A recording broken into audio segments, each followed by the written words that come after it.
Antes de dar comezo, queremos desculpar a ausencia de Luisa González, a abogada responsable do CIM de Ribadeo, coñente principal desta charla que non puido vir por motivos de saúde.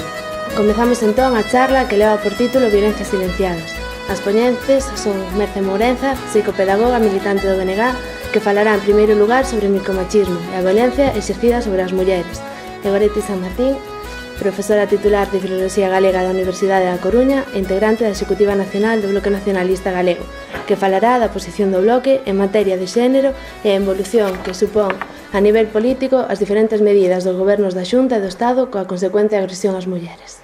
Ben, como dixo Davinia, inicialmente esta charla, esta palestra iba a dar Luisa, que por motivos de saúde non puido vir, entón no último momento e intentamos, aínda así que non estea presente, pois intentamos que seguise adiante esta pequena palestra, porque ao fin e ao cabo aquí o que se trata ademais é de poñer en común, non, determinados aspectos ou determinadas cuestións que a todos e a todas nos atañen, e sobre todo ter en conta que dentro de 2 semanas máis ou menos é o 25 de novembro, e nesta época máis que nunca é necesaria a nosa visibilización, a visibilización das mulleres, e poñer de manifesto o que é precisamente a violencia que se exerce sobre nós.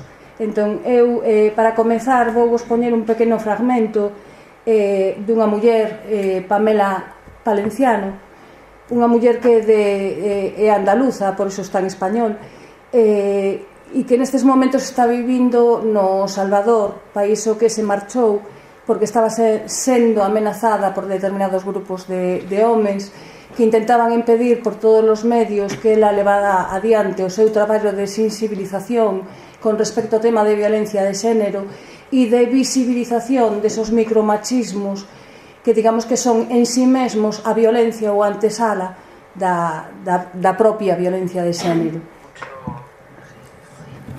¿De qué manera salir sin salir corriendo? Que no se notara el miedo. Era la primera vez que tenía miedo yo sola conmigo misma. Sentí realmente lo que me pasaba, que era el miedo. Antes lo veía como algo normal. Lo primero que te rompe más el calor, antes de golpearte, antes de decirte puta, lo primero que te rompe es Escoítase, non se escoita. Sino que está la novia de que es un monstruo que era creado cuando él empieza a machacar. Está a tope. Chiquita, como el señor de arma, en el suelo, como una mierda, que lo que te dice es una mierda. Cuando llegue la primera patada psicológica, te vas a dar cuenta, se llega a la física también. Porque todo lo golpea. La primera parte de reconocerlo me dio mucha vergüenza y mucha rabia. Lo que más vergüenza me da ahora mismo y por hoy es reconocer el potencial de maltratadora que tengo como mujer. O sea, reconocer que un hombre que está a mi lado, que se expresa desde la comprensión, la escucha, el cariño, el respeto, que me permite ser, que yo, me salga subconscientemente, incluso en mi cuerpo, el imponer las cosas. El imponerla, el gritar, el controlar, el manipular, eso es lo que más vergüenza me da. Lo que pasa es que la gente siempre queda no se la calema más que me lo golpe. Porque eso es lo que ves, si no, porque te va la mancha. Me han educado en eso, en que vas a quedarme cuidada y ves que mi príncipe va a querer tal y como yo soy. Pues tu príncipe no te quiere como tú eres, porque los demás no te quieren. Yo creo que hay que educar a nuestro hijo, futuro hijo e hija, desde el respeto, la confianza y la libertad. Enseñarle qué es el respeto, la confianza y la libertad, y enseñar sobre todo el modelo más importante que hay que cambiar de una vez ya, el amor. El amor y la gestión de emociones. Cuando en el amor entendamos que nadie es de nadie, que porque compartamos una relación de pareja, nadie es dueño de nadie, esto va a coger otro tono. Desde mí, te digo, desde mi experiencia, creo que no nos enseña la libertad. Y en mi experiencia creo que ni siquiera mis padres, con todo lo liberal que son, me han enseñado la libertad. Porque la libertad no es gratuita y da miedo. Y yo crecí con el miedo a ser libre.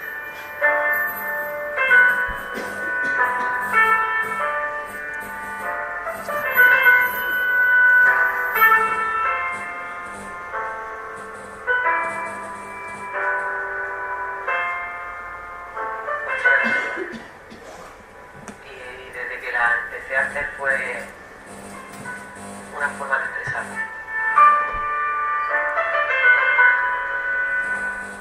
Nombrar las cosas desde una misma, el mostrarle a los adolescentes, a los adultos, a la adulta, que desde uno mismo podemos nombrar el mundo. Tenemos todo el derecho a nombrar el mundo, pero conectando con nosotros mismos, no nombrar pues desde el estereotipo, desde el mito, desde lo que he leído, desde lo que... no sé, desde la conexión con uno mismo, nombrar el mundo. Lo que más me ha impactado al ver cuando me he encontrado con niños ya potencialmente violentos, con su novia, su mirada, me han impresionado mucho su mirada, su gesto, ¿no? De que se caía. Me ha impactado porque es como un niño de 14 años que me está haciendo lo mismo que alguien que ya me lo hizo, ¿no? Con 14 años. Y me ha impresionado mucho verlo ahí y tener que enfrentarme a esa situación para no tener miedo de ese niño. Porque para que no decir, este no es Antonio, este es otro tío que está relacionándose con otra tía. Y me ha molestado mucho la relación de los profesores muchas veces. De que una aula entera entienda lo que hay, pues los niños me han dicho conscientemente, es verdad, tía, nunca de pensar eso, que yo como hombre hago esto, y los profesores digan, no, una profesora, esta tía habla de una situación en concreto. Esto no pasa siempre, esto pasa en Andújar en el año 94, pero hoy en día ya no pasa.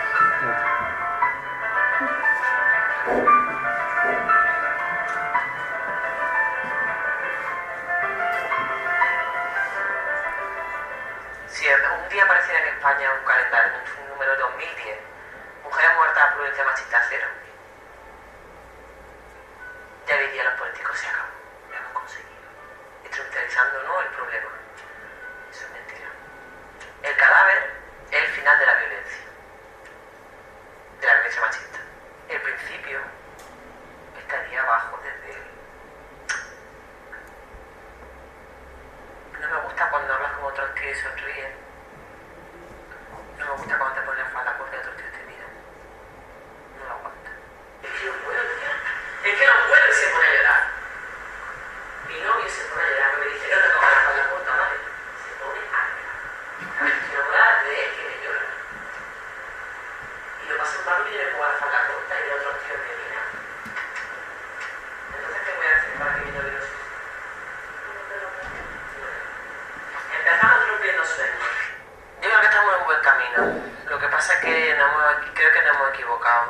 Y me refiero cuando digo nos hemos equivocado, somos muchas movimientos de mujeres que nos hemos equivocado en plantear un avance solo en nosotras. Y nos hemos olvidado del hombre.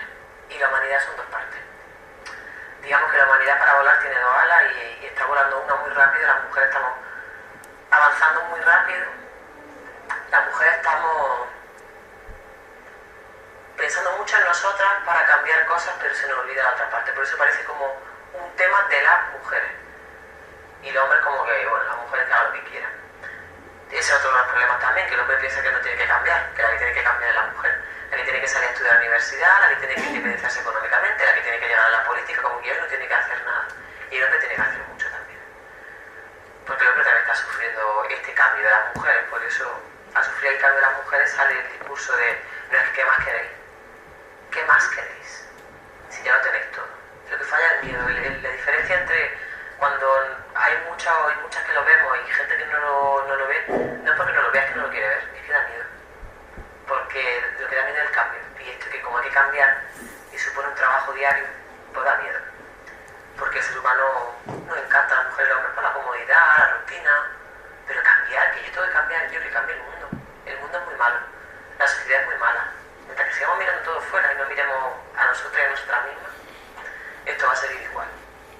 Pamela creo que resume bastante ben o que significa a violencia de xénero e máis no ámbito familiar, sobre todo se temos en conta que, como ben di ela, digamos que onde realmente se ve, non se visualiza esa violencia de xénero e, como ben di ela, o cadáver é o último, non? Pero hai moitos procesos no medio que, sin chegar a ser cadáver, non? constitúen o que a violencia de xénero ou a violencia exercida sobre as mulleres. Ben, que é a violencia de xénero? Como ben vedes aí, a Asamblea Xeral das Nacións Unidas definiu no seu día a violencia contra a muller como todo acto de violencia baseado na pertenza ao sexo feminino que teña ou poida ter como resultado un dano ou sufrimento físico, sexual ou psicolóxico para a muller. Polo tanto, así como as ameazas sobre tales actos, a coacción, a privación da liberdade, tanto se producen na vida pública como na privada. Isto é moi importante porque sabedes que inicialmente se falaba de violencia doméstica, non? Mentres que desde o colectivo fundamentalmente feminista se decía que as mulleres se nos mataba non por estar na casa, sino por ser mulleres, non? Iso que fai que se comece a falar máis de violencia de xénero ou violencia machista que de violencia doméstica, aínda que nos últimos tempos estamos vendo como desde certos ámbitos políticos do Partido Popular se volve a insistir sobre o tema de violencia doméstica. Vedes que a Organización Mundial da Saúde di que a violencia de xénero é a primeira causa de morte entre as mulleres entre 15 e 44 anos, máis que os accidentes de tráfico ou o propio cancro, non? En Europa di existe entre un 20% e un 50% de mulleres que foron víctimas de violencia de xénero no ámbito da parella, non? E é máis probable que unha muller sexa golpeada, violada ou asesinada pola súa parella que por un descoñecido. Ben, o fundamental, como ben vedes aí, a violencia de xénero ou a violencia que se exerce sobre as mulleres é, como saberemos máis adiante, transversal e universal. Que quere dicir? Que existe en todas as culturas do mundo, que é independente do nivel de renda, da área xeográfica do país ou e como ben vedes constitúe unha verdadeira lacra social. Tiñades aí posto unha cifra que era que desde que se empeza a contabilizar as mortes, as mulleres mortas por violencia de xénero no 2003, é dicir, nestes últimos 10 anos son máis de 700 mulleres as que morreron víctimas do terrorismo machista, non? Pensade que ocorrería se esas mortes foran por outro tipo de terrorismo, entre aspas, e que medidas e mecanismos se implementarían desde o propio Estado para intentar erradicar esta lacra, non? Vedes que se sigue insistindo, non? Que no seu carácter transversal e no seu carácter universal. Ben, recollín o fundamental da lei galega, da lei que temos de prevención e tratamento da violencia de xénero, e no seu preámbulo di que a violencia machista forman parte da vida cotián de moitas mulleres ao longo do tempo. Esta violencia está normalizada e naturalizada con que non tiña un recoñecemento e permanecía invisible e oculta, e aínda permanece, por desgracia. O artigo 1.2 da propia lei di que para os efectos desta lei enténdese por violencia de xénero calquer acto violento ou agresión baseados nunha situación de desigualdade no marco dun sistema de relacións de dominación dos homes sobre as mulleres que teña ou poida ter como consecuencia un dano físico, sexual ou psicolóxico, incluídas as amenazas sobre tales actos, a coacción, privación arbitraria da liberdade, tanto se ocorren no ámbito público como na vida familiar ou privada. Tipos de violencia de xénero? Bueno, está a violencia física, que é un pouco a que máis se visibiliza, non? Incluso é a que parece que en moitas ocasións máis interesa os medios de comunicación, pero si ven o proxecto este da rapaza que vos acabo de poñer, Pamela Palenciano, di claramente que non só doen os golpes, non? Entón, o que nos leva a falar da violencia psicolóxica, non? Que inclúe todo tipo de conduta verbal ou non verbal que produza na muller desvalorización ou sufrimento a través de ameazas, humillacións ou vexacións, a exigencia de obediencia ou sumisión, coerción, insultos, aillamento, culpabilización ou limitación no ámbito da liberdade. Ben, digamos que este tipo de violencia, a violencia psicolóxica, é a menos investigada, a que custa máis visibilizar e é un grao máis dentro do que é o ciclo da violencia. Tamén está a violencia económica, non? Que inclúe a privación intencionada de recursos para o benestar físico e psicolóxico da muller e dos seus fillos e fillas.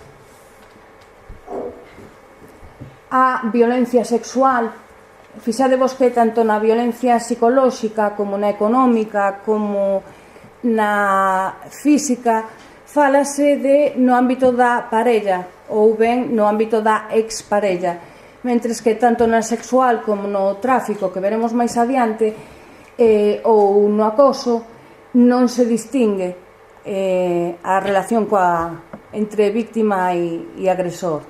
Vedes que a violencia sexual e abusos sexuais inclúen calquer acto de natureza sexual forzada polo agresor e non consentida pola muller, que abarca a imposición mediante a forza ou intimidación de relacións sexuais non consentidas, con independencia de que o agresor garde ou non relación conxugal, de parella afectiva ou de parentesco coa víctima. Vedes que ocorre exactamente o mesmo con respecto ao acoso laboral, non? Unha serie de solicitude de favores de índole sexual cando se exercen desde unha posición de poder, é dicir, que realmente é o trasfondo existente detrás da violencia de xénero, non é nin máis nin menos que unha forma de abuso de poder. Ben, a cuestión é por que ocorre a violencia de xénero. Bueno, vedes non que se reflicte que hasta fai ben pouco realmente o rol do home, non? Xa o vedes, era o que os homes eran os que tiñan autoridade, era o pater familias, é dicir, era aquel que tiña que ocuparse de todo o que teña que ver co ámbito familiar, e eso provocaba que o rol da muller fora un rol de sumisión, non? E que esta quedara relegada ao ámbito do privado, non? De feito, detrás da violencia de xénero se agacha ou se desvela, non? Como víamos fai un cacho e como falaba a propia Pamela Palenciano, non? Detrás está o tema da desigualdade, non? A desigualdade e a educación que recibimos en función dos roles e estereotipos de xénero, a segregación, non? A separación, aquilo que nos leva a que as mulleres desempeñáramos un traballo reproductivo mentres que os homes estiveran desenvolvendo o traballo productivo, e esa separación entre espazos, o espazo público e o espazo privado. De feito, é de supoñer, ademais, que non é tan importante o tema da violencia de xénero, e por eso nos costou tanto leválo ao ámbito público, non? Por eso permanecía dentro do espazo privado, non? Esta é unha frase de Galeano, que é medo da muller a violencia do home, medo do home a muller sen medos. Ben, detrás da violencia de xénero, non? E da violencia que se exerce sobre as mulleres, sabedes que hai unha serie de crenzas ou tópicos que o que fan é obstaculizar os pequenos avances en relación ao tema de violencia de xénero, non? Esas crenzas, eses tópicos, esos mitos sobre a violencia que se exerce sobre as mulleres conleva en parte que a maior parte de nós, o ámbito social, as mulleres e os homes, que permanezamos en certa medida cómplices como espectadores e en silenzo cando somos conscientes de que se producen toda unha serie de situacións que conlevan a que unha muller sufra malos tratos no ámbito da parella. Bueno, vedes aí un dos primeiros tópicos, un dos que era máis usual, non? Cando empezaron a aparecer os primeiros casos de violencia de xénero, non?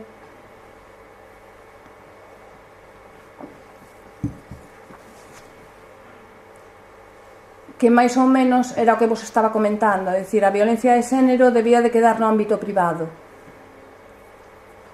non? Que era unha das formas para minimizar a propia problemática da violencia. Outro dos tópicos que incluso Pamela cando desenvolve algún dos seus talleres fala claramente del é o tema da celopatía, non? En moitos casos asociábase directamente o tema dos celos, dos ciúmes coa violencia de xénero. De feito, hasta fai ben pouco no Código Penal os celos eran considerados eran un condicionante para que se estableceran os crimes paixoais. É dicir, era hasta certo punto naturalizado que alguén matara a súa parella ou exparella por ser un crime paixoal, non? Sobre a base dos ciúmes. Ben, esta é outra das justificacións que suelen aparecer, non? Algo faría, non? Algo faría para que realmente sufrira ou violencia de xénero e malos tratos. Como darlle a volta, dar unha volta de torca, é dicir, a víctima termina sendo culpable da situación. O que encubre no fondo é unha falta de coñecemento, non? De por que se producen determinadas situacións e unha naturalización de certos procesos violentos, non? Outro dos tópicos que tamén era moi usual e ademais en certa medida os medios de comunicación tamén insistían moito en propagar, non? Era habitual que, e sigue sendo habitual, non? Que ao lado do coñecemento, da difusión ou a divulgación a través dos medios de comunicación de casos de malos tratos ou de violencia na parella, que aparecera reflexado ou referido a determinados ámbitos ou a determinadas situacións, é dicir, que se relacionase directamente con alcoholismo, con falta de traballo, etcétera, etcétera, e que se relacionase ademais con persoas marxinais, non? Vedes que a violencia de xénero, como decía inicialmente, non entende nin de culturas, nin de países, nin de formación académica, nin de idade, nin de nivel de inteligencia.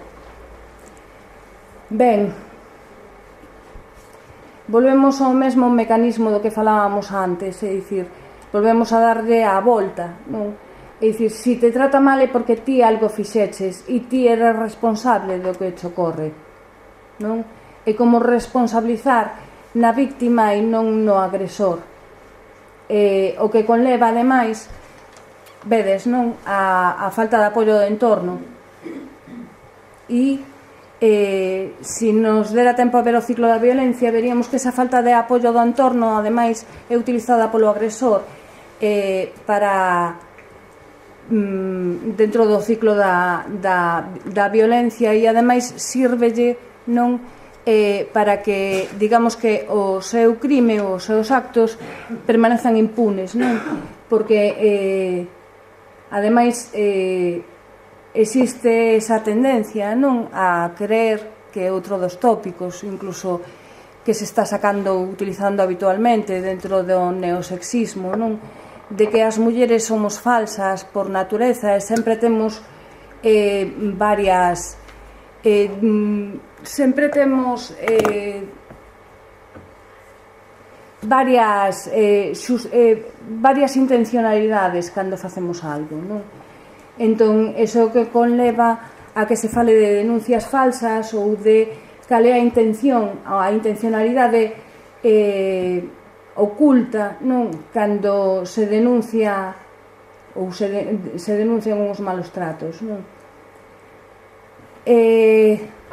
A falta de concepción de que as mulleres podemos ser asertivas, non?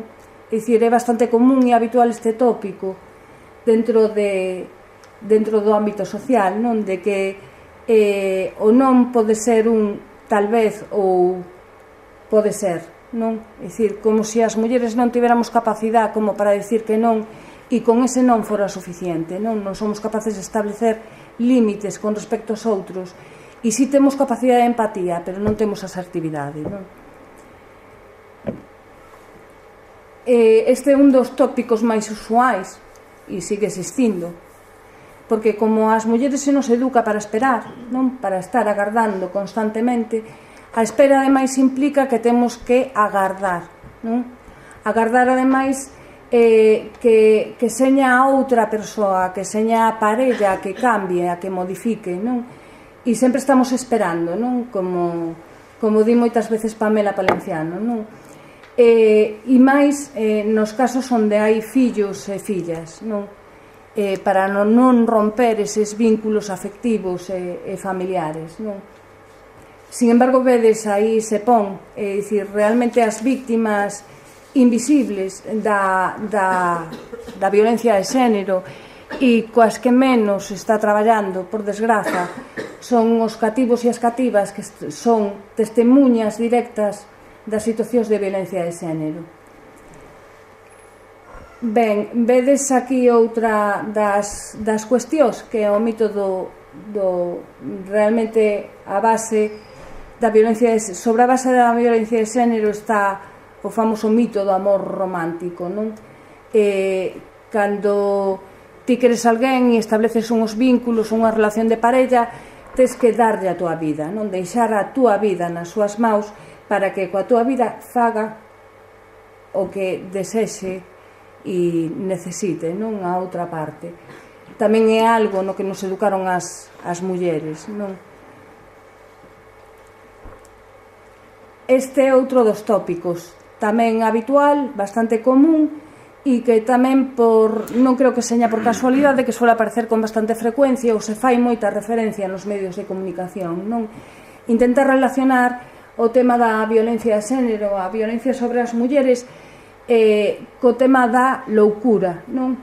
Pero como ben vedes aí, é dicir, realmente unha persoa que está tola, que ten algún tipo de trastorno, etcétera, etcétera, ten unha distorsión, unha perda de noción da realidade.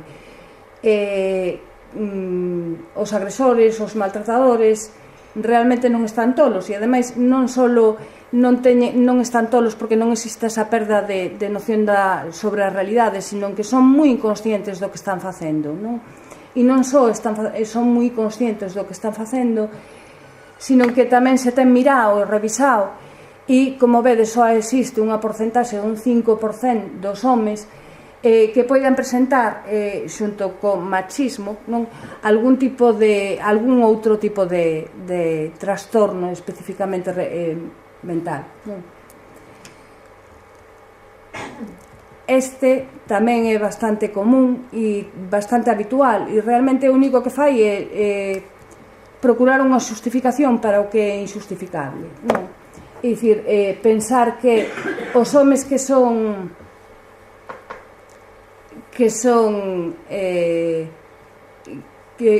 na súa vida viviron algunha serie de maltrato dentro do ámbito familiar e que por iso o que fan é reproducilo e creer que a vida se basea no conductismo de estímulo-resposta e que as persoas, os homes e as mulleres en xeral non temos capacidade de reaccionar frente a determinadas situacións. Primeiro que non é certo, é dicir, non é certo que un maltratador ou un agresor sufrira violencia, non está constatado, e aínda que así fora, Eso implicaría, ademais, que non existiría moita alternativa, é dicir, porque se o que facemos é reproducir, non, este problema non remataría nunca, non. Ben, isto sí que é moi interesante. Vedes que aí o que fai mención é que habitualmente provoca certa sorpresa en certos ámbitos, non, cando se coñecen situacións de maltrato, non? Porque vedes aí que en moitas ocasións os maltratadores e os agresores son persoas normais, correntes, non? Que ademais non teñen comportamentos violentos polo xeral, non? E, sin embargo, cando se descubre, ademais isto sí que é bastante común, non? Cando os medios de comunicación fan algún tipo de entrevista, etcétera, etcétera, no propio edificio, na propia casa, sempre hai o típico veciño ou veciña que sae dicindo se era moi buena persona, non é unha persoa violenta, habitualmente sempre iba ao seu, etcétera, etcétera. Porque realmente non teñen por que ser persoas violentas e agresivas no ámbito público. Se o que eles realmente necesitan é volcar a súa ira, teñen sobre quen volcala no ámbito privado, aquela persoa que teñen ao seu lado e a que consideran inferior, basicamente. Ademais, dadevos conta que as estadísticas demostran que é máis doado que un home se enfrente violentamente a outro descoñecido que unha muller reciba algún tipo de violencia fora daquelas persoas que non son coñecidas, que era un pouco que veíamos antes, non? É dicir, é máis habitual que determinadas situacións que as situacións de violencia se produzan dentro do ámbito dos coñecidos da muller e non ocorre o mesmo a inversa, non? Cando falamos dos homens. De todos os xeitos, tamén parademos a pensar que a ira, a frustración e determinadas emocións son máis características máis propias dos homes por educación. Non sei se me explico, é dicir, se nos paramos a ver como se comporta un cativo cando chega ao colexio ou na mesma gardería, como resolve conflictos e que métodos utiliza, darémonos conta que o habitual é utilizar a forza física, non, para a resolución dos conflictos e non outro tipo de mecanismos, non, ou de formas de chegar a acordos, e máis cando é con outro home, non? Ben, este tamén é bastante común, non? Pensar que é un momento de ofuscación, non? É dicir, é un momento de descontrol. E vedes, como di aí, e se nos dera tempo veríamoslo no ciclo da violencia, realmente son actos premeditados. Actos, ademais, onde o maltratador é consciente de que está minando a autoestima, que é o paso fundamental para o paso da violencia psicolóxica á violencia física, que se produce fundamentalmente cando existe unha anulación da muller agredida ou a que se vai agredir. Ben, é máis aceptable a violencia que se dá entre persoas próximas que a que se dá entre estranas. De feito, é un tópico que ademais está asentado na propia educación que recibimos, non? Se nos educa para ter medo a ese descoñecido que non nos ofrece, que non nos pode ofrecer nada, co que non podemos falar, co que temos que desconfiar. E, sin embargo, non se nos fai consciente, non é por unha causa concreta, sino que é todo un proceso, non? E a finalidade última é a imposición, o dominio, non? Esa é a intencionalidade, non? Vedes que o que vos comentaba antes, non? moitas veces concíbese, non, que porque ten que haber unha, ademais é utilizado desde o neosexismo, non, porque ten que haber unha violencia ou unha lei que ampare as mulleres, non, fronte a violencia dos homes, porque se as mulleres tamén maltratamos, matamos, etc, etc. Bueno, aparte de non ser exactamente así ou non ser así, realmente aí debería de quedar claro que non se tratan de meras pelexas no ámbito da parella, non é un combate, como pon aí, un combate mutuo, é dicir, donde ambas partes están en igualdade de condicións, non? E que ten sentido que a quen se protexa seña as que realmente, como decía Pamela Palenciano, non? Rematamos mortas. Ben, este simplemente porque outro dos tópicos é que se suele decir que son casos aillados, non? Un pouco tamén o decía Pamela Palenciano, é dicir, cando falaba de que moitos profes que lle decían que eso sí, pero fai anos, non? Que agora as cousas cambian, evolucionan, xa non existe, non? E son casos moi puntuais, non? Estos son os datos de violencia de xénero sacado da páxina da Rede Feminista, onde se ve que realmente non son casos puntuais, nin aillaos, e é máis, estos son tres das mortes que houbo no noso país, estas sancados literalmente dos xornais, non? Vedes en Ourense, na Coruña e en Lugo. Ben, vedes que todas estas crenzas son realmente xustificacións para impedir que se siga falando da lacra que constitúe o tema da violencia de xénero e o seu máximo expoñente, non? Que é a violencia de xénero reducida ao ámbito familiar, non ao ámbito da parella ou exparella.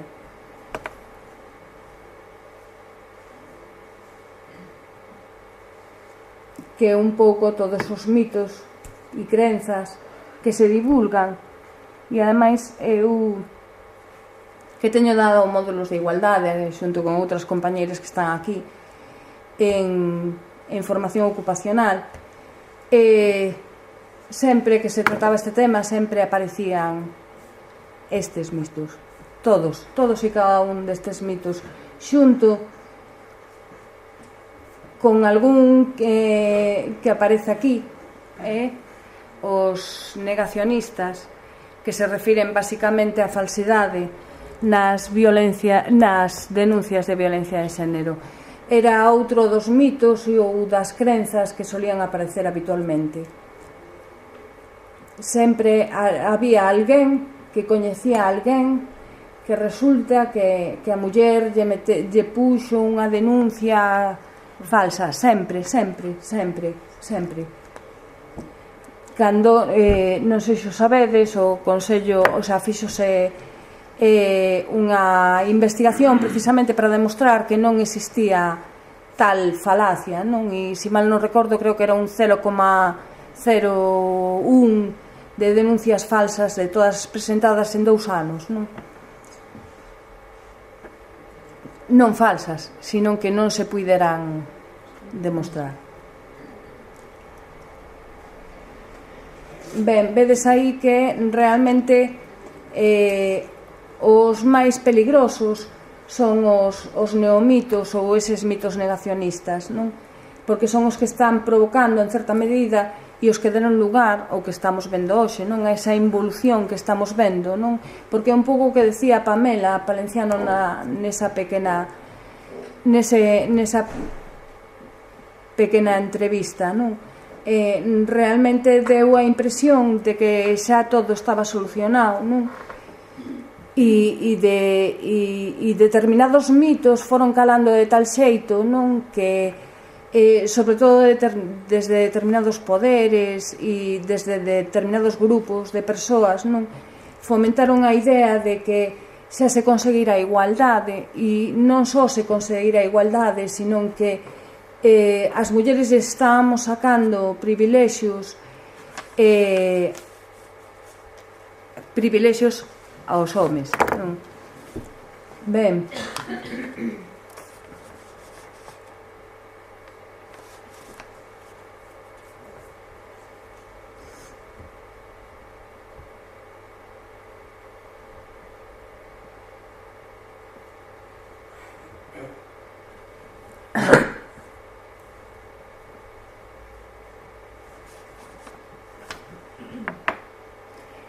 vedes que é bastante importante o tema de evitar que determinados mitos ou falacias ou crenzas se instalen, non, a modo moitas veces como rumores, non, sin poder frealos, non, e a necesidade de facerlles fronte, non, porque vedes que son a base fundamental para xustificar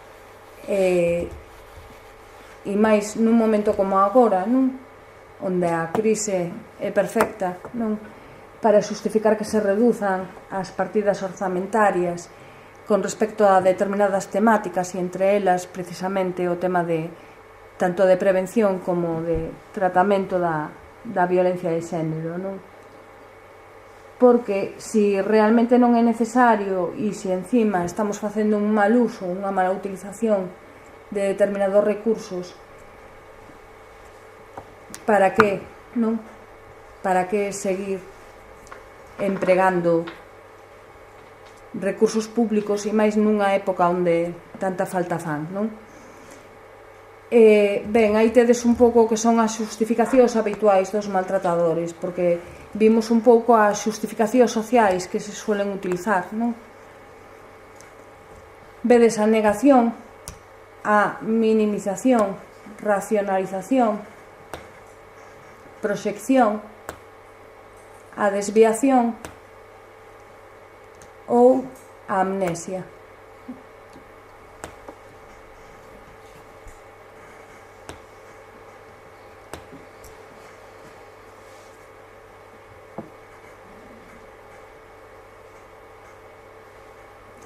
Bueno, puxen isto o termo este de reacción patriarcal é un termo que utiliza Rosa Cobo, non? Un pouco porque se está vendo como vedes aí, non? Que xurden novos modelos de machismo que desenvolven un discurso paternalista e ata vitimista fronte ás mulleres. Mentres poñen en marcha ese discurso, tamén se acompaña de microviolencias e micromachismos. E tanto Bonino como Lorente como outras persoas que traballan sobre o tema de xénero, pois definen como post-machismo ou neosexismo.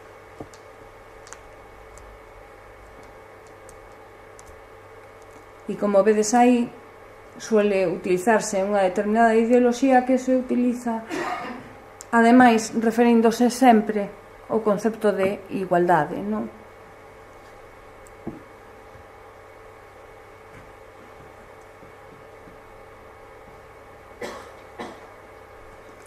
Pero que no fondo, como vedes aí, o que encubre tratan de encubrir ou obstaculizar calquera tipo de acción que conleve intentar visibilizar as situacións de discriminación e desigualdade. Por iso, se vos metedes,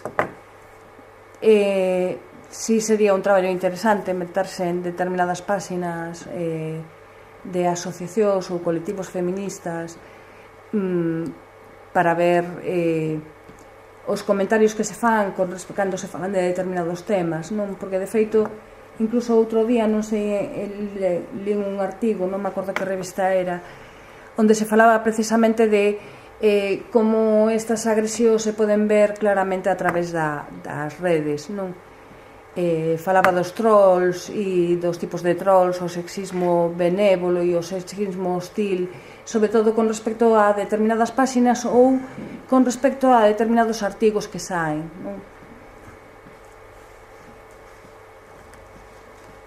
Vedes aí, aparecen varios exemplos desa reacción patriarcal, a utilización do síndrome de alienación parental, o intento de desprestixio sobre a legislación de violencia de xénero, non? Incluso pensade que moitos colectivos levaron esta lei a Bruselas, se mal non recordo, non? E o que vos comentaba, non? Sobre o tema das denuncias falsas, non? E de ausencia de estudios e de traballo sobre as mortes de homes e demais. Ben, entón, basicamente 2 segundos nada máis, que simplemente quería poñervos unha pequena presentación, porque sobre o fondo de todo isto,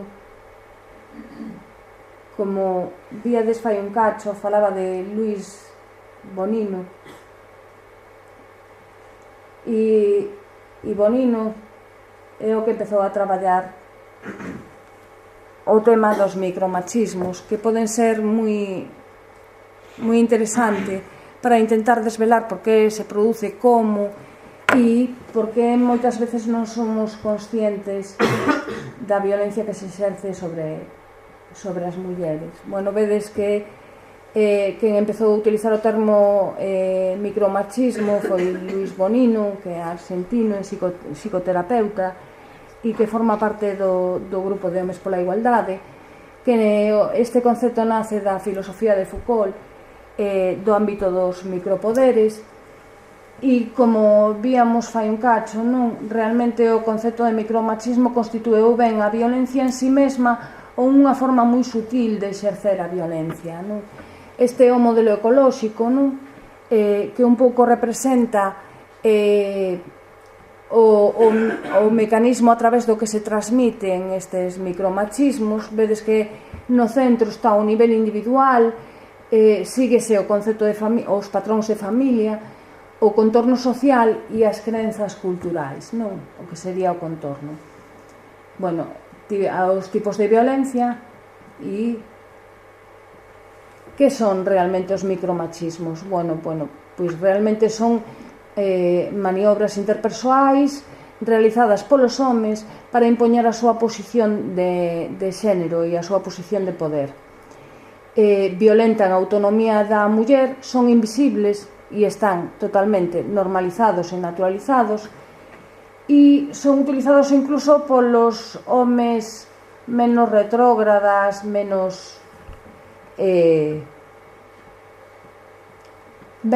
máis progresistas, cunha mentalidade máis aberta. Producen efecto porque ao estar naturalizados e invisibilizados non se perciben, e a forza de repetilos, digamos que se obtén unha resposta, non? Forman parte por así decirlo, do imaginario este masculino, da educación, na forma en que educamos de forma diferencial a homes e mulleres, e levanse a cabo, é dicir, son executados ben por hábito, non? Porque fai falta un cambio, e para que faga falta un cambio primeiro ten que haber unha consciencia, pero en moitas ocasións son utilizados conscientemente, non? E como vede, realmente os micromachismos son a base da violencia que se exerce sobre as mulleres, non?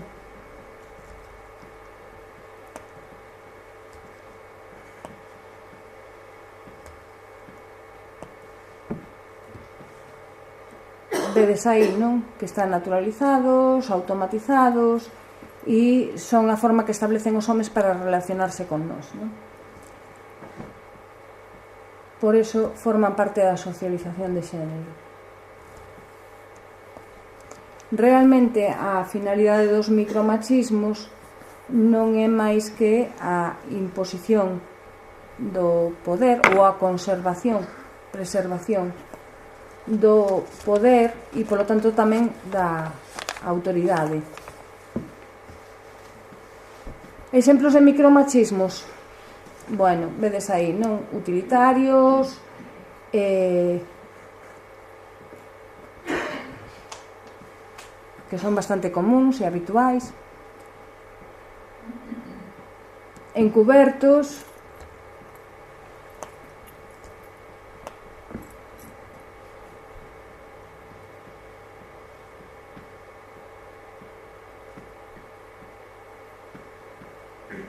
coercitivos,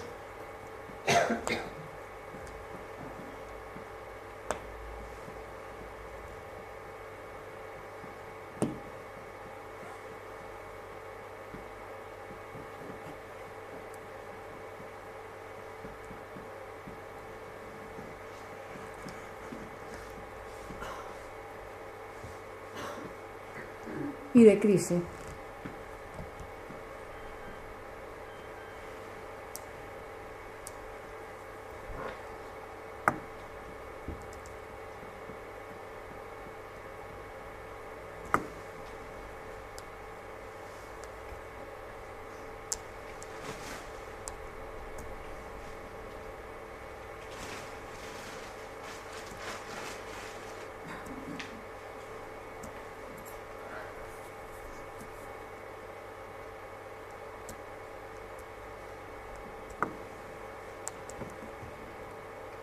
Ben,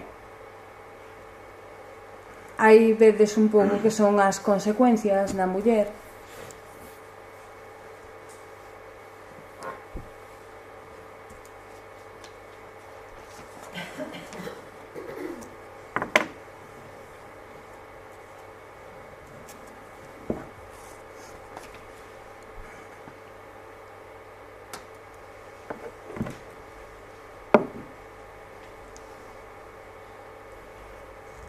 E os efectos no home.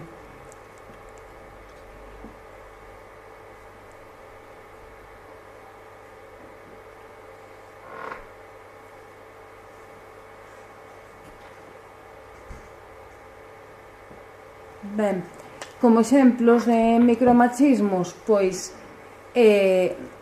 aí poderíamos poñer infinitos exemplos, porque todos os días nos enfrontamos con micromachismos, desde o uso do mando a distancia, que é un dos máis comuns e habituais, a utilización de falar en determinados temas cando nos interesa que determinadas mulleres non estean presentes, hasta os silencios que se utilizan como castigo, non?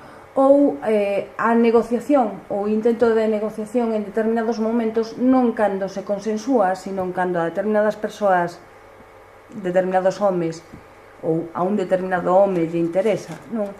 Serían exemplos clásicos de micromachismos. Ou cantas veces temos estado nalgúna xuntanza ou nalgúna palestra e demais, e se lle falta a credibilidade á persoa que está falando simplemente polo feito de que é muller. Entón, se afonda ou se pretende en determinados momentos minar a súa autoestima non tanto polo que representa, sino simplemente polo feito de ser muller, non? Ben, xa para rematar, isto era simplemente para ter unha visión así polo xeral do que é a violencia de xénero e como esa violencia se reproduce a través fundamentalmente do ámbito da parella, pero que non deixa de aparecer, porque estes micromachismos aparecen todos os días na vida cotián con todos os homes cos que nos relacionamos, non? Porque, como ben víades fai un cacho, é unha forma de socialización. Para rematar simplemente e comentar que ademais todo este tipo de violencia aparece en todos os ámbitos, non? E entón, como ademais estamos falando para un ámbito onde digamos que é máis político, non é que outro non o sexa, si deixar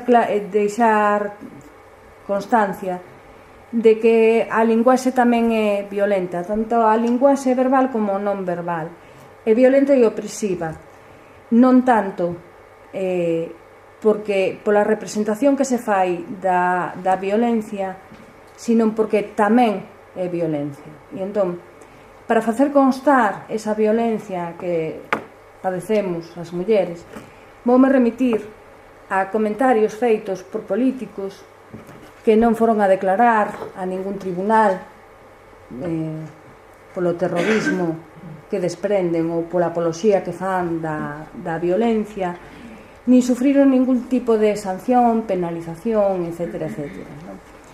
Como o señor Manuel Fraga, cando dixo sobre unha compañeira do Parlamento que o único interesante que esa señora exhibiu foi o seu escote, Miguel Arias Cañete, cando decía que o regadío hai que empregalo como as mulleres con moito cuidado, que lle poden perder a un, o señor Javier de León de la Riva, que fora alcalde de Valladolid, que ademais é reincidente, coñecido pola súa famosa frase de que cada vez que vexo esa cara, eses morritos, penso mesmo que non vou dicir, e non creo na paridade porque me parecen paridas, ou falar de unha determinada ministra dicindo que é señorita Pepis vestida de soldado, Alberto Ruiz Gallardón cando fala de que a liberdade da maternidade é a que fai as mulleres auténticamente mulleres, a propia María Dolores de Cospedal cando incide en que conciliar sempre nos toca a nós, e entón claro, temos que aguantar e someternos, non?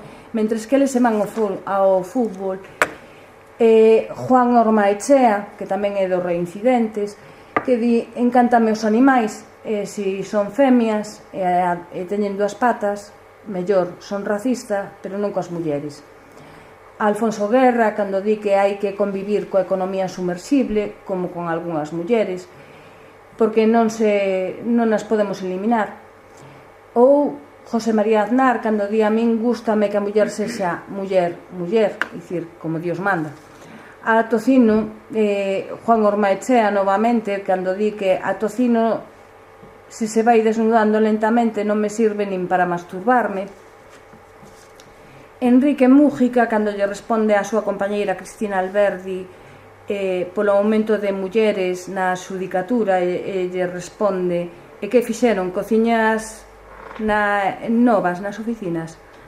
Ou Miguel Ángel Rodríguez, cando di mañá Constitución, cumpre 18 anos, se fora nena vestiríase de longo, se fora cidadán, mañá podería ir a votar. Matías Llorente, viceportavoz do PSOE na Diputación de León, que cando di no noso grupo ninguén dedicou un só euro a mañarse o felpudo.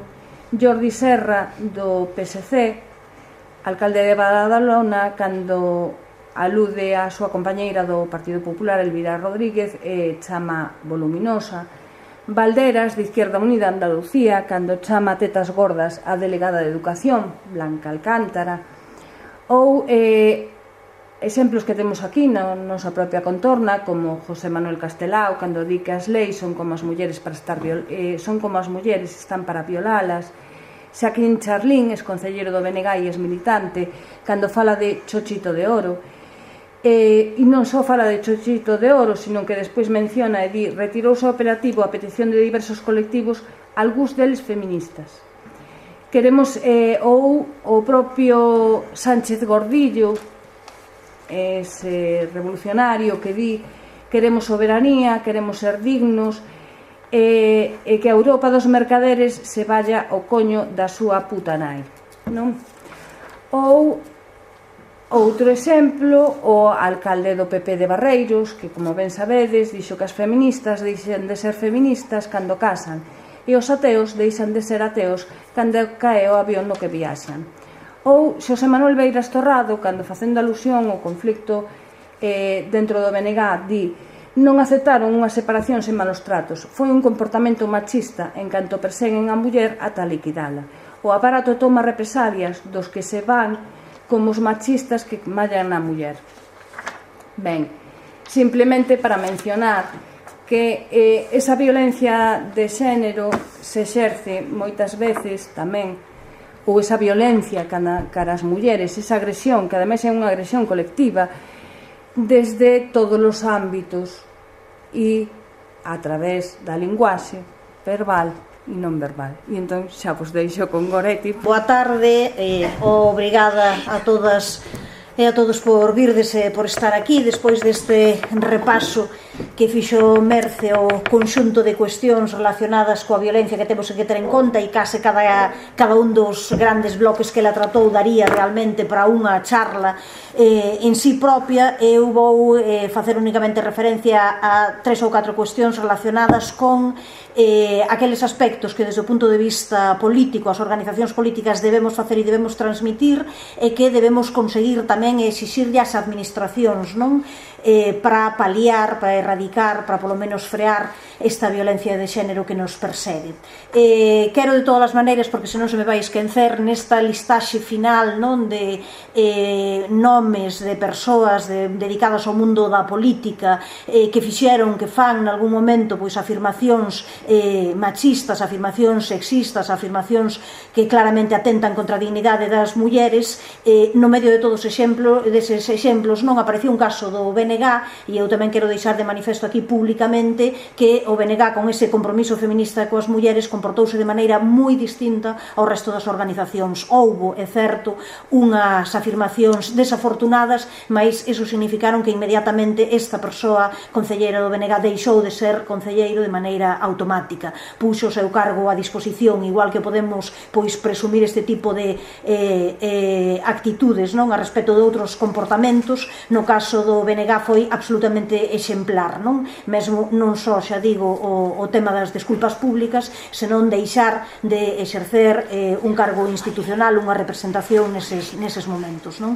Porque é importante, claro, por suposto, que todas as persoas que teñen cargos públicos, que teñen algún tipo de representación e, en xeral, que tamén teñen posibilidade de intervir na sociedade, dean exemplo e mostren claramente que hai unha cuestión fundamental en que todas e todos deberíamos concordar, que debe ser unha prioridade política que debe estar en escena sempre, sempre, como unha cuestión principal, como unha cuestión que nos preocupa, como unha cuestión que nos move moito máis alá dun día concreto, moito máis alá do 25 de novembro, que nos debe mover todo o ano e en todas as ocasións, a loita contra algo que nos parece un dereito humano básico, o dereito a vivir sen violencia, o dereito a realmente poder vivir unha vida digna. Isto é justamente o que acontece, o que se está conculcando día a día, e dunha maneira que, ademais, nestes momentos non podemos deixar de dicilo, mesmo cunha involución fortísima a respecto de certas conquistas que o movemento feminista e as organizacións, non,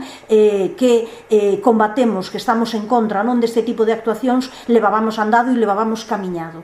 Que teñen que exixirle as organizacións políticas, que temos que exixirle as distintas administracións? O fundamental é que camiñen sempre de maneira progresiva. Aquí podíamos dicir como noutras cousas. Nós, todo o mundo sabemos que non imos acabar ca violencia de xénero, ca violencia contra as mulleres mañá, nin pasado mañá, nin en 2 anos, nin en 10. Temos que ser conscientes de que este non é unha cuestión que vayamos resolver porque agora, de repente, non teñamos o poder nun ano, en 2. O que temos é que poñer pasos, camiñar e traballar en moitas frontes. Traballar nunha fronte que é fundamental, que é a fronte da prevención, que é a fronte justamente que ten que ver relacionada con o mundo da educación, con cambiar justamente aquelas actitudes, non, que xa hai, non, de comportamentos machistas e sexistas, todo relacionado a esa aprendizaxe cultural, non, que nos ven transmitida, e toda a posibilidade de transformalo e de modificalo a través justamente dun sistema educativo. Iso é fundamental para que modifiquemos, para que camiñemos cara a outro mundo, cara a outra sociedade que é posible. Mais tamén, por suposto, temos que falar, non podemos deixar de falar de como actuamos, co que significa, pois, a punta máxima, o punto máis álxido, non? Aquele elemento que realmente que nos remexe, que nos move, que é cando chegamos, pois, a unha violencia física que remata en morte, que remata en asasinato. Eu non teño nada contra a Pamela Palenciano, non? Que aquí puxo Merce, non, de exemplo, realmente é unha muller que transmite moito, que vale moito para facer didáctica nas aulas, moitas cuestións delas son interesantes. Tamén, ás veces, cando facemos reflexión reflexión sobre isto. A min gustame lanzar, hai frases en que o mellor, hai unha, non, que se utilizou aquí, sobre a que eu quero tamén que pensemos, vou a poñer agora para o final, non? Di ela que o cadáver non é o final, que o cadáver era o final do proceso, non? Eu vou intentar demostrar aquí que o cadáver non é o final do proceso. Eso é justamente o que me parece a min que é máis interesante, o final é antes, o final é justamente o momento en que as mulleres chegan a pararse e din abonda xa, até aquí cheguei. Ese é o final, non o resto. Se conseguísemos chegar aí, realmente estaríamos noutro momento, non? Pois, como comentaba, o que teñen que facer as administracións é traballar e camiñar para erradicar a violencia e protexer as víctimas. E para iso o que hai que facer é, ademais de legislar, existe unha legislación que non se cumpre. Unha das primeiras cuestións que nós temos que facer aquí é exixir que esa legislación que existe para protexer, para facer, non para facilitar moitísimas cuestións relacionadas coas posibilidades que teñan as mulleres que se xan víctimas de maltrato, para poder sair desa espiral, para poder sair dese círculo que as envolve, que se cumpran, que se manifestan, que non se utilicen justamente desculpas como a desculpa da crise para que iso non se leve a cabo. E necesítase tamén planificar os mecanismos de protección e poñelos en coordinación, de tal maneira que haxa especialización na formación e especialización na prevención. Non é de recibo que a xente, as persoas, as mulleres que teñen que ir, e logo moitas veces son as mulleres, pero moitas veces falaba en xeral, porque ás veces hai outras persoas, tamén homes, que se poden acompañar neste proceso e que se encontran sistemáticamente con cantidade de portas que están pechadas, con cantidade de persoas que chegas a facer unha denuncia e resulta que a xente intenta disuadirte de que non fagas a denuncia. Chegas a un xulgado especializado e a persoa especializada é a que menos entende, non, sobre ese tipo de cuestións. Necesitamos que haxa coordinación e planificación. Temos que exixir, porque sen iso moitas veces o que acontece é que non sabemos como actuar. E fronte a ese momento que era no que deberíamos estar, que levábamos unha serie de anos, demos lugar a unha lei galega contra a prevención, fixouse moito, non, en formación tamén, en toda esa necesidade de que a xente fose máis consciente. Chegábamos a un momento en que parecía que a xente chegara a un momento onde moitos dos tópicos dos que hoxe aquí falou Merce estaban xa un pouco, pois, por un sector, polo menos da sociedade, que era conscientes desos, de que eso había que modificalo, de que eso non era unha realidade. Estábamos andando no camiño de que todas as persoas, todas as mulleres fosen conscientes, e os homes que as rodeaban, de que calquera podía ser víctima de violencia, de que a violencia non ten que ver con idades, non ten que ver con condición social, non ten que ver con nada que teña que ver con marxinación, senón de que a violencia podería estar ao redor. E se todas as persoas somos conscientes de que calquera muller, por justamente vivirmos nunha sociedade patriarcal, por vivirmos nunha sociedade machista que ten uns determinados patróns de comportamento que aínda non se modificaron, de que calquera pode caer aí, todas as persoas estaríamos preguntándonos que facemos cando alguén lle pasa iso, e como actuamos e como reaccionamos. E o que temos moitas veces, o que nos acontece é que as mulleres, ese silencio cómplice, moitas veces é silencio cómplice, sí, pero outras veces é falta de coñecemento a respecto de como temos que reaccionar e que temos que facer.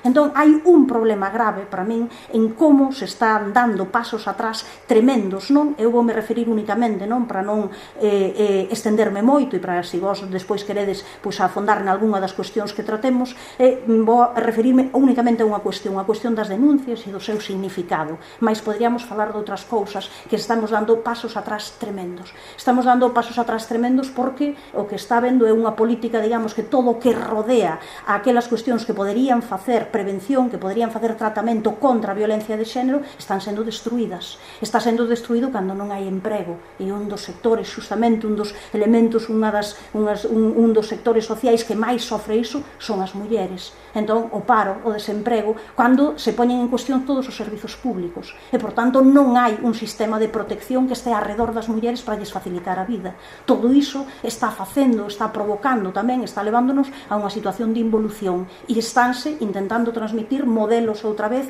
da muller ama de casa, da muller que non debe traballar, da muller que debe responder aos seus roles, a uns roles típicos, pois relacionados justamente con un mundo que parecía que xa non. Eu non sei se vos tedes a sensación, como temos noutras tantas cousas, de que de repente desandamos 50 anos. Que ninguén, digamos, que ainda que pase isto, penso que non debemos de ser pesimistas, porque ainda que teñamos esta sensación, no momento en que consigamos non transmitir que até aquí chegamos, de repente non imos a ter que andar todos eses 50 anos, porque iso todo xa o levamos atrás, está aí acumulado e vai chegar un momento en que todo iso poderemos reaplicalo de outra maneira. Pero, claro, todo o elemento que ten que ver con desmantelamento de servizos públicos, todo o que ten que ver con problemas de situacións económicas cada vez peores que rodean, fan que as mulleres cheguen a un momento en que denuncian cada vez menos.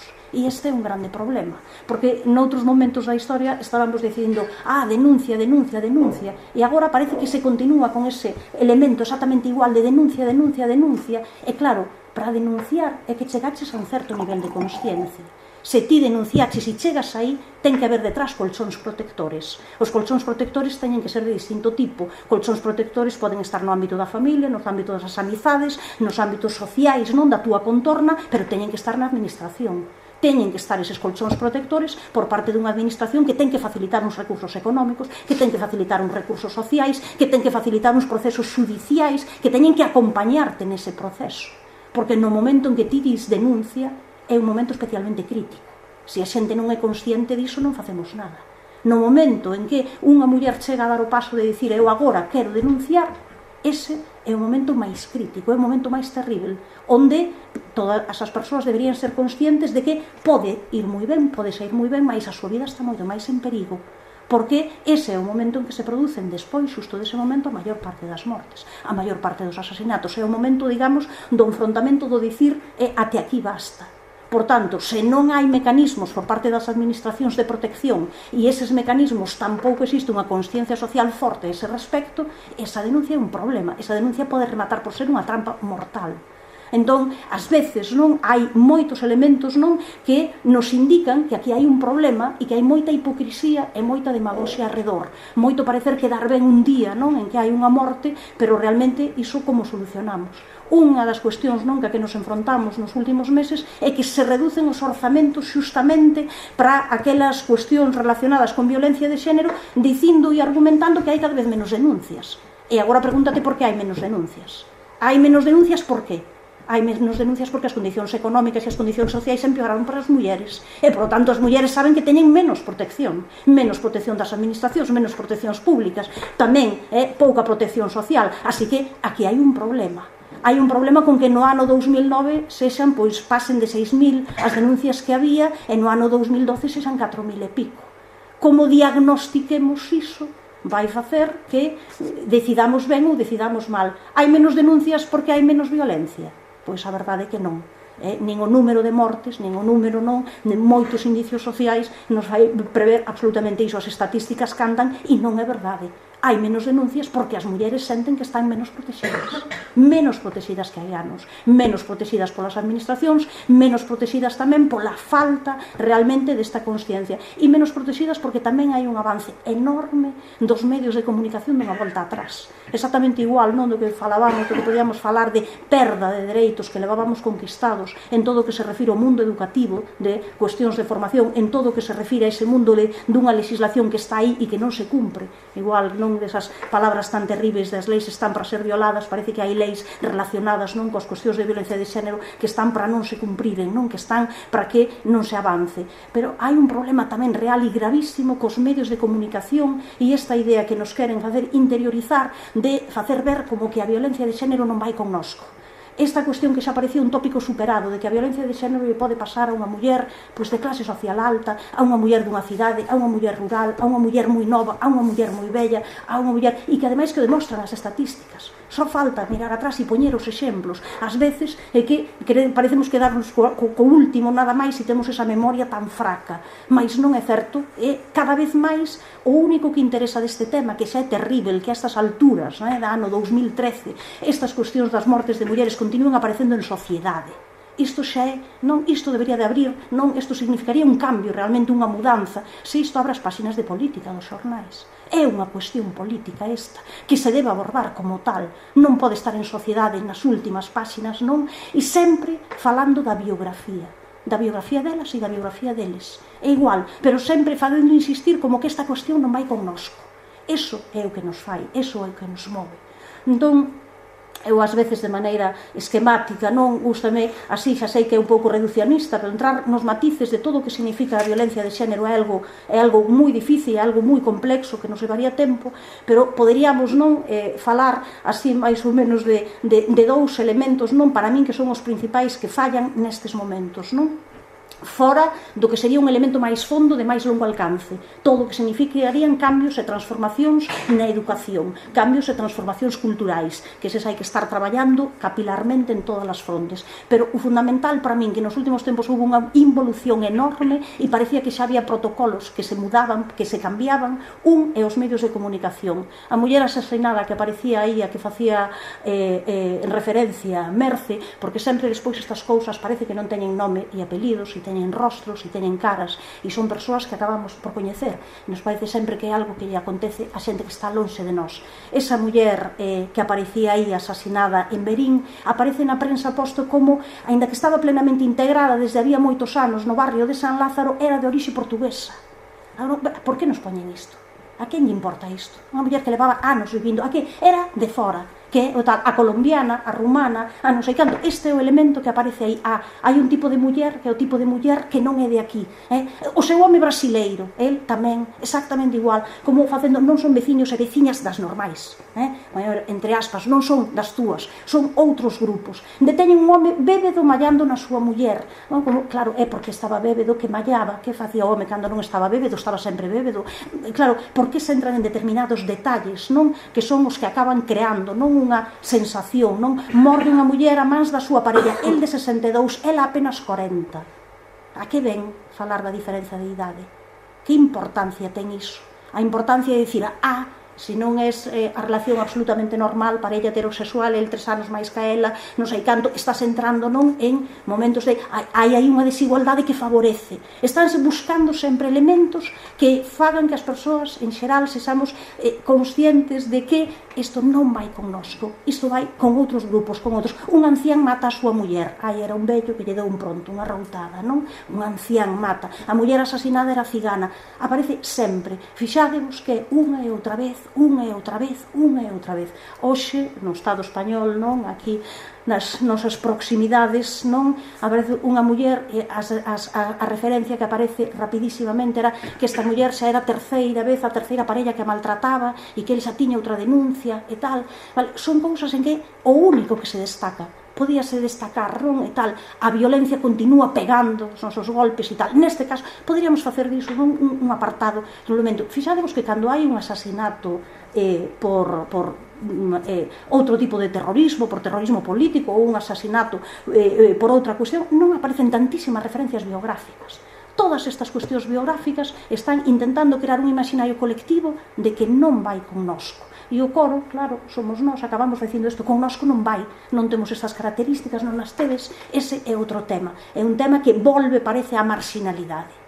Cando falan as administracións, o problema fundamental para min é a falta de protocolos, é a falta de unificación de protocolos, é a falta de cohesión entre o que fai nunha comisaría onde xa se queren cargar as especializacións, hai que pelexar, para iso estamos tamén as organizacións políticas, para pelexar para que continúen a haber esa especialización e esa formación, pero hai unha cuestión que a min sempre é o que máis me doi, o que máis me fire cada vez que escoito un asasinato.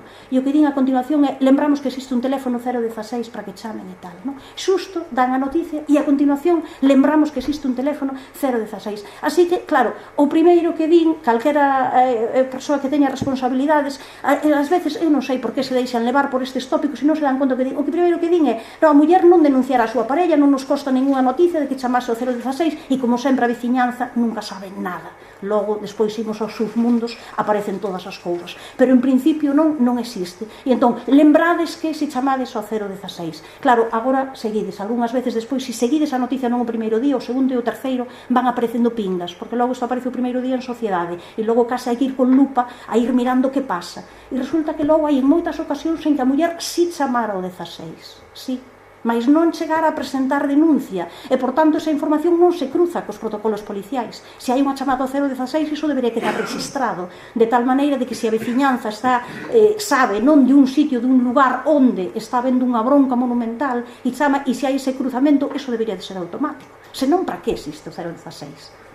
Cales son as peticións até onde? E entón, claro, hai veces en que houbo a chamada ao 016 e tamén houbo denuncia, e cando a muller asesinada sí presenta denuncia, claro, chegamos ao extremo máis grave, non? Eu creo que un dos últimos máis graves que foi este que aquí se presentou, o desta muller de Verín, onde se di que realmente chamar ao 016, sí presentar a denuncia, xa estaba todo en curso, mais o que se di é que non comunicaron onde estaba exactamente nese momento, cando regresaba, porque se ausentara da casa e fora para a casa dos fillos e non se sabía se estaba soa, se tiña familia, se a veciñanza era consciente. Claro, isto é unha loucura.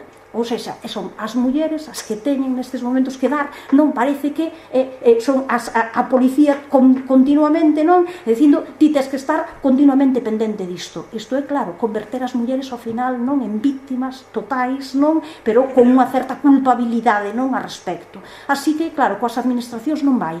Sempre parece que fixeron todo o que puideron, sempre parece que non hai máis. E, de feito, eso temos interiorizado, porque hai outro dos tópicos, non, que aquí non aparece, que o interiorizado é de que se quería matala vai non conseguir.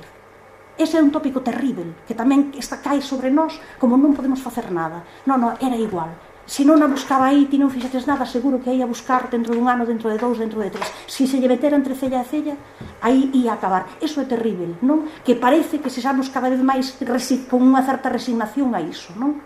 Fronte a iso, hai únicamente unha resposta, que é a resposta que dá o movimento feminista, que é o que está intentando transmitir, e é o que moitas organizacións que traballamos e que recoñecemos a loita feminista como unha loita que tamén vai connosco, estamos intentando trasladar á sociedade. E é que a violencia está en todas partes, porque hai realmente un problema básico, o fundamental, o central, e que establecemos as relacións fundamentalmente de parella da nosa sociedade. Podríamos falar de outras, pero esas relacións de parellas en parellas heterosexuais están baseadas en relacións de subordinación e de dominación, de controle, de medo. Así que, claro, únicamente se temos claro iso e se decidimos que non queremos perpetuar este sistema, podemos combatelo. Para iso fai falta, pois, o que comentaba, cuestións de longo alcance, formación, especialización, pensar que eso sí que pode haber, sí que poden modificarse estas cuestións, sí que debe de haber un acompañamento nos procesos judiciais, sí que debe de haber un acompañamento económico, sí que debe de haber, non, unha aposta pola educación, por unha educación distinta, e sí que compre converter o que é a violencia de xénero nun problema político central, como nalgúnas veces non parece que case estivo, non a piques de estar aí nun problema político central, mas, como digo, nos últimos tempos o retroceso foi tremendo. Se conseguísemos que iso fose así, se todas as persoas que estamos aquí pensásemos un pouco e dixésemos, que igual nos toca a nós un día, e igual non nos damos conta, e isto podíame pasar a min, a ela, que somos persoas que se nos supón que coñecemos moito sobre este tema, entón nese momento sí que teremos avanzado, sí que nos daremos conta de que a violencia é un problema estrutural, non? É un problema estrutural enorme, porque claro, o que decía non é co que vou intentar rematar xa para se queredes facer algunha pregunta ou algunha consideración, de que o cadáver non é o final, que o final é antes, non? Cando as mulleres din abondo. Que acontece? Que hai moitas mulleres que renuncian a espelexar por isto. E entón, quizáis por iso non somos conscientes de que hai absolutamente tantísimas mortes en vida. Tantísimas mortes en vida de mulleres que din que non podo, porque, claro, nun momento determinado poden ser os fillos, as fillas, a situación económica ou tal, agora para que, agora onde vou, que fago. Así que hai un perfil enorme de mulleres maltratadas ao noso redor. Todas nós podemos contar algunhas. Todas nós, ás veces, é tan dramático e tan duro que sabemos que mulleres moi próximas a nós foron tremendamente infelices nas súas vidas, non, en parella, porque sabemos que aceptaron unha situación de dominación total, non? Entón, claro, este é un dos problemas máis graves que case debería de facernos levar a ver dunha maneira positiva cando as mulleres son capaces de romper con iso e de dicir, carai, aí xa non é o cadáver o final, senón que o final é cando as mulleres son capaces de facelo de distinto. E entón, insisto en que eu creo que hai mulleres aí de todas as clases sociais e de todas as idades, está demostrado con todos os tipos de estudos, non? Pero hai un tipo de mulleres que para min son especialmente emocionantes e que as que me quero referir agora. Eu durante algún tempo, agora xusto nos últimos meses non, pero durante algún tempo mirei bastante as características destas relacionadas con idades e con perfis, non, de mulleres mortas, non, durante algún tempo, non?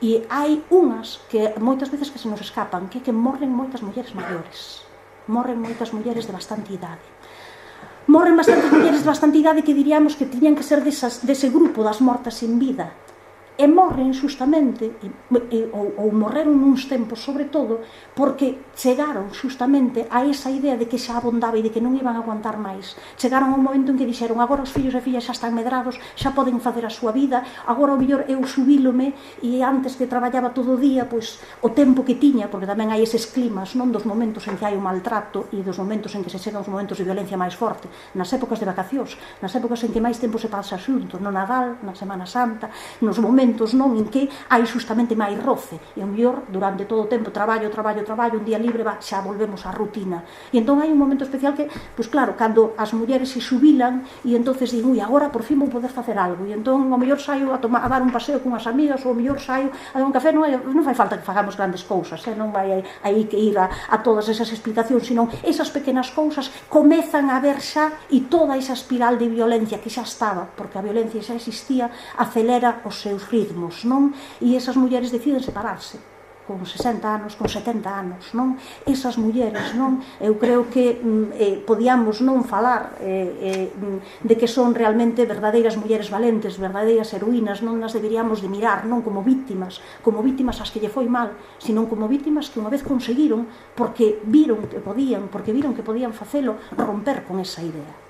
Eu non sei se coñecedes o conto de Arturo e Clementina, que non o vou contar, non o conseguín, como decía aquí Branca antes, que as vellas glorias, ou se quería traelo en galego e funo comprar rapidamente porque eu tiña en español, a versión en español e non en galego. Supoño que coñecedes este conto, Arturo e Clementina xa está traducido ao galego por Calandraca, pero é un conto de hai anos, desta colección Lumen, que sacara unha colección de libros en defensa das nenas, non? Hai anos, é de finais dos anos 70.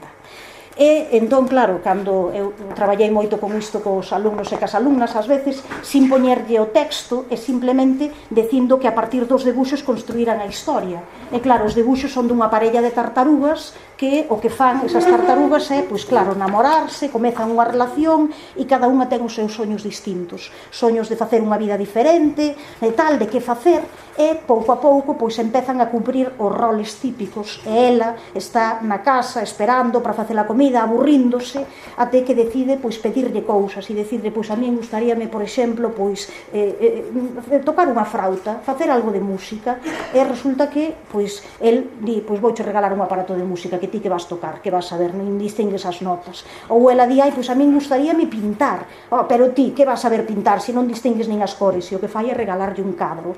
Pois a min o que eu gustaría é escribir, ser novelista, e entón el colle e regalalle unha enciclopedia, e pouco a pouco el o que vai é levando esa casa en riba das costas, cada vez acumulando cousas, mas ela na realidade non sabe facer nada, non? Porque non pode, non? E sobre todo esa casa cada vez máis é unha carga, casi non se pode mover, cada vez menos, empezan a discutir máis. Non vou reproducir aquí ler todo o conto, pero claro, é que ela está sempre de mal humor con esa casa todas as costas coa que non pode, e el só lle trae obxetos inútiles para construirle un palacio, o palacio a medida do que el pensaba, do que Artur pensaba. Até que un día, aí case, non sei se o veredes desde aí, pero até que un día ela decide comezar a dar paseos, non? Escápase e deixa a cuncha e toda a casa. E, pois, claro, cando volve xa está contenta porque deu o seu paseo e ele está extrañado. Esta muller en que se converteu, que fixo, que pasou, por que agora se rí? Até que un día chegou e a muller escapou. A muller, vamos, neste caso é a tartaruga Clementina, non? Pero que fai este papel de muller, a muller foise, marchou, e foise por aí polo mundo, e Artur queda, como sempre, pois aí contando a historia, pois a súa maneira, todas as súas amizades dicindolle que era unha ingrata, que o tiña todo, e que decidiu pois deixar a casa e abandonalo. E a historia acaba dicindo que cada vez que vexades por aí unha tartaruga que non teña cuncha, que pensedes que pode ser Clementina, que a chamedes, non? E que lle digades a ver que lle pasou polo mundo. Se nós lemos este conto, calquera de nós dirimos que ben fixo Clementina, non? Bravo, espléndido e tal, porque a historia acaba ben. E cando as mulleres acaban mal, por que non decimos bravo, espléndido? Soubo plantarse e tal, e decimos este podía ser un exemplo. Outras veces este podía ser, plantouse e tal, non tivo proteccións, fallou algo, fallaron moitas cousas, pode ser, e pode ser un drama, pero resulta que se atreveu a facelo. Iso debería dar pé a que todas vísemos, non? A que todas fósemos conscientes de que ese podía ser un modelo e un exemplo. E falo eu, e digo eu, que é dramático que o diga, porque a miña madriña foi asasinada con 74 anos polo meu padriño.